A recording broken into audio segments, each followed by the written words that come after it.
Welcome to Let's Talk Jets Radio.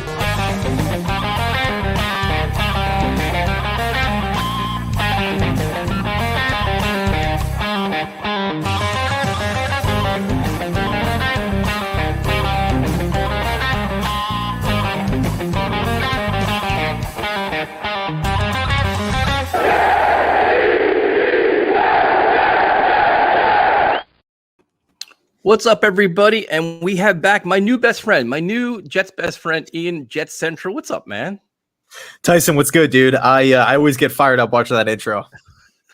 Yeah, actually, one of our subscribers made it for us, dude, because I suck with technology. And he's like, hey, man, I made this video for you. I'm like, oh, perfect. And then the crazy thing is one of our subscribers made the song, too. He plays guitar. He actually made the song first, too. So we're innovative over here. Dude, that's sweet, man. Yeah, it's being in like those. So again, being from Florida, it was like I never really had the chance to do like the JETS chant or anything like that. And then I finally did it at MetLife, and it was crazy. Yeah, it's awesome, man. It's like such a unique chant, and there's so much passion and emotion into it. So listen, if you're a Jets fan right now, like we both are, you've got to be fired up following the draft. There's plenty of excitement all around. You know, we're getting universal praise from everybody, which is rare and unique. So we'll go into it. We previewed the draft. I think pretty much everything we expected didn't happen. Not the way we thought, at least. So Sauce Gardner at 4, were you shocked? And how does he fit in the defense? So it was kind of funny because, like, you know, the day, maybe the last like 2-3 days, like leading up to the draft, it was like mock draft going Sauce. Like every mock draft you looked at, it was Sauce Gardner. And I was kind of thinking to myself, like, is there something here? Is it a coincidence that all of these different draft analyst guys are linking Gardner to the Jets? So it was in the back of my mind that I was thinking like maybe it was a possibility, but I honestly just trusted my gut and was thinking like there's no way the Jets pass on edge. You know, Thibodeau was there, Jermaine Johnson, of course, was there, and everything comes full circle later in the first round. But I was thinking that we were truly going to go edge, and then also all the offensive linemen were there. So I was thinking maybe Ike Mekwonu, maybe Evan Neal, because you know we all know that like Joe Douglas's front office, they don't leak information or anything like that. It's difficult for people to figure out what the heck is going on in Florham Park. So I was still thinking edge, but when it was Sauce Gardner, I wasn't like stunned or like completely shocked or anything like that. Yeah, so I mean, obviously he's corner number 1. You have him and you have Reed, so that's 2 good corners in a defense that needed an upgrade. So I'm like, all right, I can deal with this. But then going into the 10th pick with Jermaine Johnson on the board, did you think he was going to be the pick there? 100%. And I was thinking to myself, you know what, like, so like when I was watching the draft, so we were behind because like we were like streaming through like the Roku thing. And I was thinking to myself, I was just staring at the like the NYJ logo or the letters, right? I was just praying that it wasn't going to turn into like San Francisco, because if that was the case, Deebo Samuel was coming, and you know, I don't think we were both, you know, like, well, you really wanted Deebo, but I wasn't really against it, but I would rather have hung on to the 10th pick. And I was just like, I was just waiting, right? And pick was going by, pick after pick. And the Jets were on the clock. Pick came in. I'm like, it's got to be Jermaine Johnson. Like he was considered like a top 10 lock. I thought he was going to be the pick, and then it came in as Garrett Wilson, and I was pleasantly surprised. But at the same time, like, you know, deep down, I was thinking like, man, are we really going to roll out Lawson and Vinny Curry next season? Yep. I was thinking the same exact thing, dude. I was like, wow, like we had our guy fall to us. Like it's a magical, like the things, and then it's like you take him there. So where does the pass rusher come from then? Were you thinking like we have to trade up, or what are they going to do? Like, what was your at 10? Were you saying, you know what, we have to wait till 35? Like, how'd you think it was going to play out then? So I honestly didn't know. I mean, I was like I was kind of still like in the excitement phase with Gardner and Wilson, and just thinking about, you know, what those guys are going to be bringing. But again, I was kind of thinking like deep down, like, what are we going to do? Is it going to be a guy in round 2? Are the Jets sold on somebody, maybe somebody that they had at the Senior Bowl? I didn't think the Jets were going to trade up. Just knowing Joe Douglas, he doesn't really seem like the super aggressive, let's push all of our chips into the middle of the table type of guy. I mean, of course, he did trade up for AVT last season, but you know, and another point that I do want to throw in there, I didn't think Jermaine would fall that far. I thought he was going to go like maybe 10 or 12 to the Vikings if he wasn't going to be, picked by the Jets. So I didn't really see a trade up situation happening. So that completely caught me off guard. Yeah, so they finally get him there. They trade up and get him. I was ecstatic. I'm like, now, like if you look at the whole roller coaster ride, it was like you got the guys you wanted, just not in the order you wanted them. So I'm like, that's fine. Round two, a lot of expectations. The Kobe Dean's falling. You're like all these things. So the Jets trade up. So when they trade up, who do you think they're going to try to get there? I thought it was going to be Jermaine. Once they move. Wait, are you talking about in the first round still? No, in round two.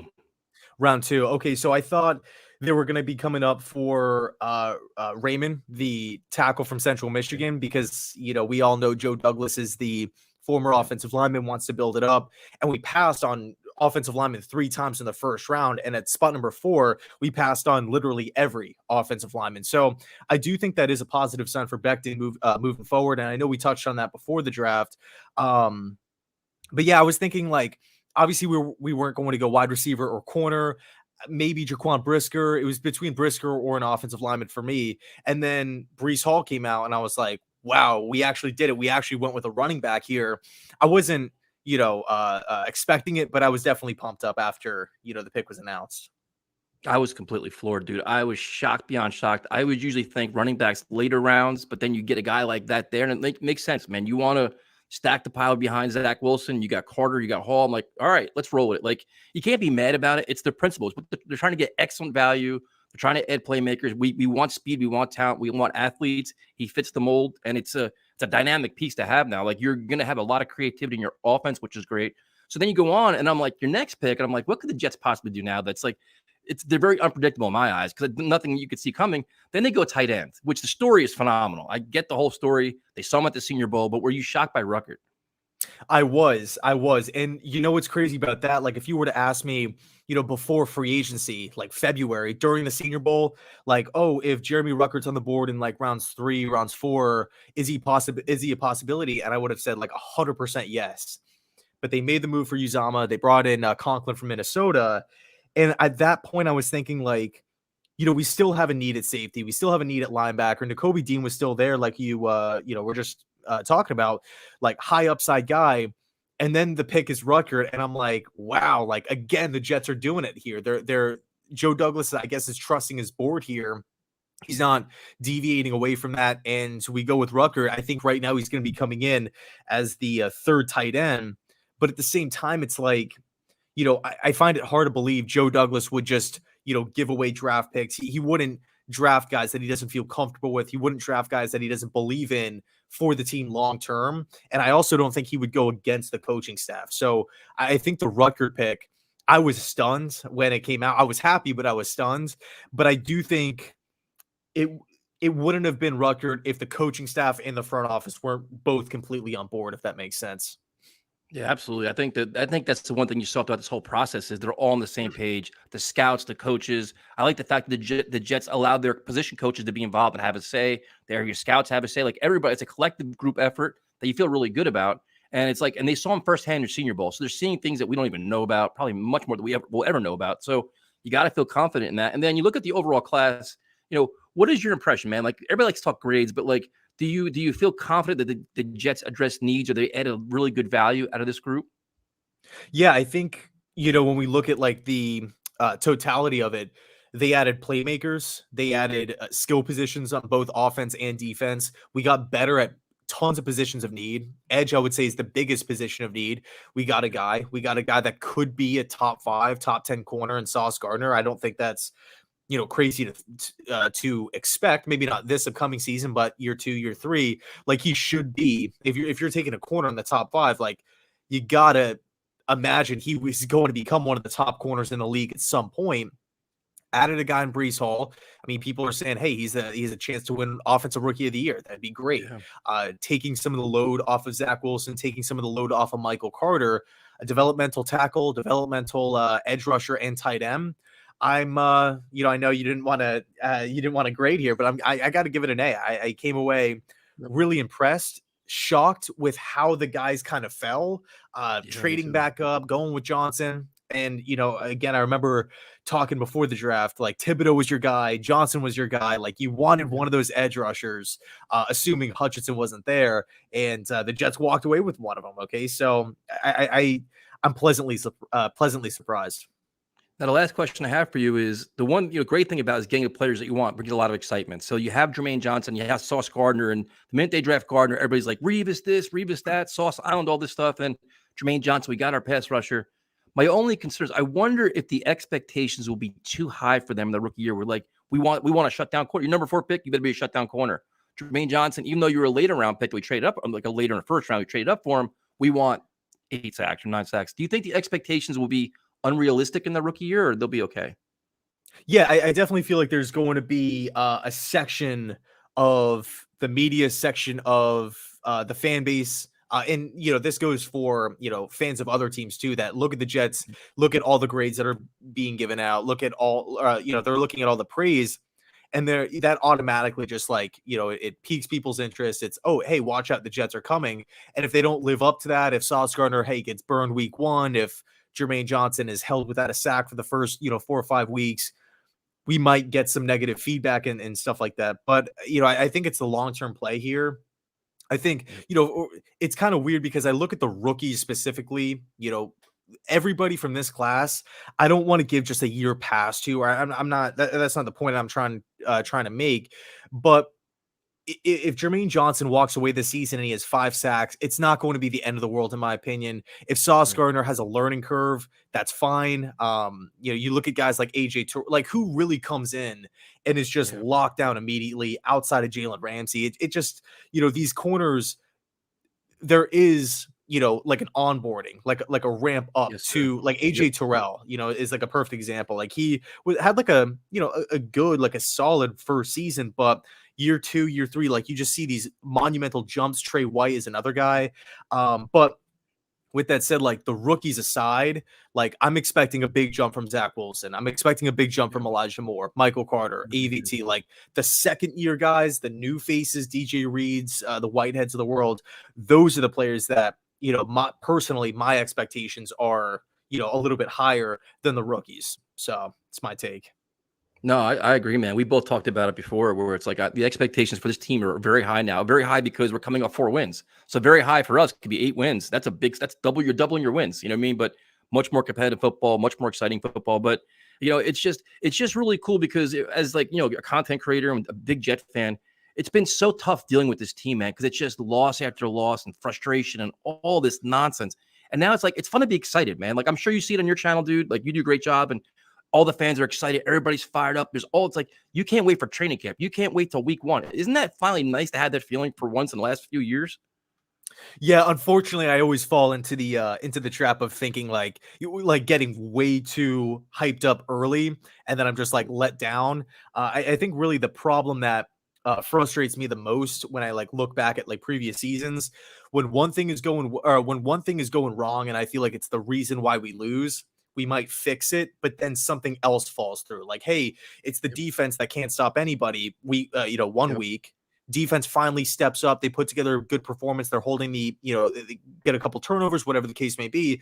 But now all of a sudden, the offense can't pick up a first down in the first quarter, and we're down 14-0. Zach Wilson has 2 picks, something like that. It's always one. It's like a give or take, and I'm really hoping for a complete effort.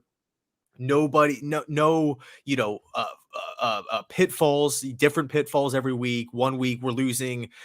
We heard Saleh say multiple times last season that it wasn't the scheme's fault on why the defense was so bad.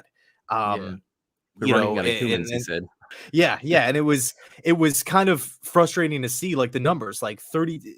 Whenever you see like the number 32 next to a statistic with your favorite football team, like it gets you a little annoyed. And if it wasn't 32, it's 31 in another, it's 29 in another. So I'm hoping for a complete effort. I want the offense and defense to kind of complement each other. And I don't want to see any sort of like, I mean, if we have an Achilles heel here or there, like that's fine.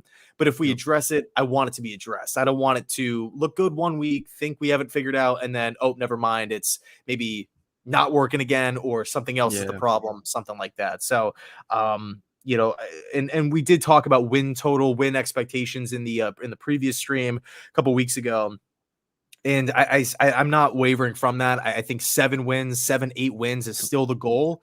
If the Jets finish anything underneath it, like if the Jets roll out 4 wins again next season, and I get it, the AFC East is tough, the AFC is stacked, but we can't just be a bottom feeder forever.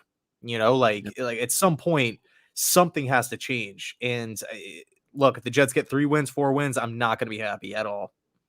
No, you nailed it, man. You want to see much more consistent play on both sides of the ball, competitive efforts week in and week out. Don't come out flat, to start the game, to start the second half, like better game management, time management. And you got to see significant improvement from second-year players and solid contributions from the free agents. And it's all realistic. We're not being unrealistic anymore. Like if you have talented players, you maximize your talent, you coach them up, and you start winning football games. And that should be the thing. And I'm with you, dude. If they win 4 games this year, I'm going to be our channel's gonna be a disaster because it's like we're done. Like you can't rebuild for 10 years. Like you have talent now. Like the biggest excuse was our roster's been barren.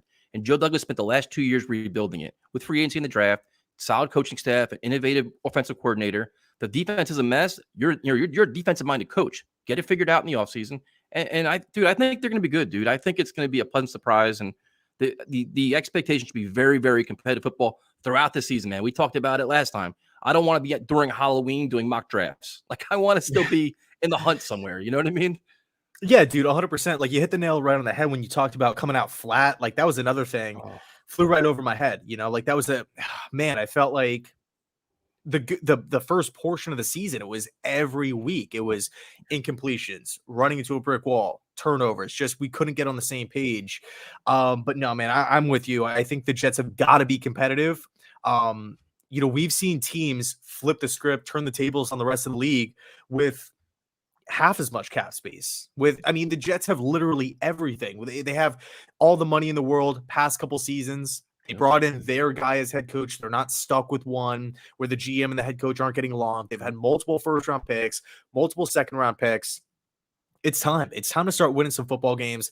And look, if we're not winning the football games, then if we're losing by 3 and it's competitive in the end, I don't know if you remember that first Patriot game when it was just a bludgeoning. And then the second one when Brian, you would think okay, well, we've played them once. We have some tape on them. Some weeks have gone by. And then we get beat by Brian Hoyer's just dunking on us at the end. And it was just horrendous, man. The Colts on Thursday night, getting blown out sucks. And that goes for every sport, no matter if it's pros, college, high school, whatever it is. But it can't be a consistent thing. And nobody's taking the blame. At some point, you got to look inside if you're consistently getting beat down by 3 scores every week. And I'm not expecting that this season. And like I said, if that is the case, then I'm going to be, pretty ticked off. But the good thing is I don't think it's going to happen. No, I think you're going to have your 1 dud or 2 duds during the season, 17-game season. You're going to have 2 games you just don't show up and whatever, road game, whatever. But you can't have that, 3 or 4 or 5 times of the season. Second half of the game's already a walker. You're already down 31-0. That stuff can't happen anymore. It just can't. So I completely agree with you, man. I'm excited. I'm fired up. I'm glad that the draft is over. Free agency's over. They may make a couple moves to tinker the lineup. You had the June cuts and training camp cuts, but I'm fired up. And thank you for your time, man. I know you're busy as hell, so I appreciate you finding time. Your first time you came on the show, dude, the feedback's been phenomenal. You do an excellent job on your channel. And everybody knows who you are, but in case they don't, tell them how they can find you, man. Yeah, run a Jets YouTube channel just like Tyson here called JetsCentral. Talk all things Jets. And yeah, dude, I hope it's not the last time. I always have a lot of fun doing these things, and it should be a blast moving forward. Oh, we got to do a season preview. I'm not going to let you go now. We're going to do a season preview in a couple months. We'll do that. We'll do all kinds of crazy stuff. Hell yeah, dude. Like you said, man, best friends now. That's right. Thanks, Joe, man. I appreciate it. Hell yeah.